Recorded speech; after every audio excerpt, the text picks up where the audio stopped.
So basically opening weekend or whatever, and it's like, but we also don't like to make the connection between us not doing the work and not killing animals. We have to find some reason why it doesn't work, right? Like, why are we not successful? It's not because we didn't put in the effort. It's because there's too many wolves or there's too many non-residents or whatever. And it's like, it just doesn't work that way. Like, yeah, a lot of people want to blame us or the hunting public or whoever for blowing up public land. And there's like a legitimate gripe there. Like, I get it. But you also mentioned like scouting apps, right?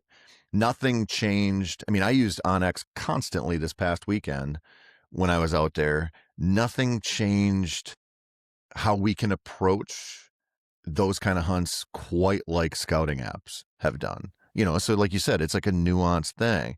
And it's just, to me, it's just frustrating because when I see hunters taking away hunting opportunities from other hunters, I'm like, you're not going to be a better hunter because of this. You might get easier hunting in the short term, but eventually this shit's going to keep changing. There's going to be, urban sprawl.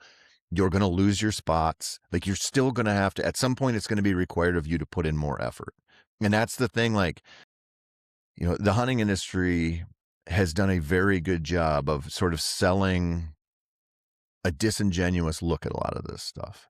Right? Like, where it's like, if you do this or you buy this, you will be successful elk hunting. And it's like, man, you won't, right? Like, if you don't get your ass to the gym and do a lot of scouting and get lucky and figure it out and give yourself enough time, it's just you're not going to show up and make that happen. And so, like, we're also at sort of a crossroads with that stuff too. I mean, I don't know how many seminars I've done on whitetail hunting at sports shows and deer classics. And I can sit down and do an hour-long presentation on how I scout public land and, how I do this, how I do that, what I look for this time of year, that time of year, how I gauge what my trophy potential is or whatever. And inevitably at the end of it, people will raise their hands and be like, do you rattle? Do you use sense? Because they don't want to acknowledge that everything you just talked about is the reason why big bucks get killed. If you don't have a ton of money, right?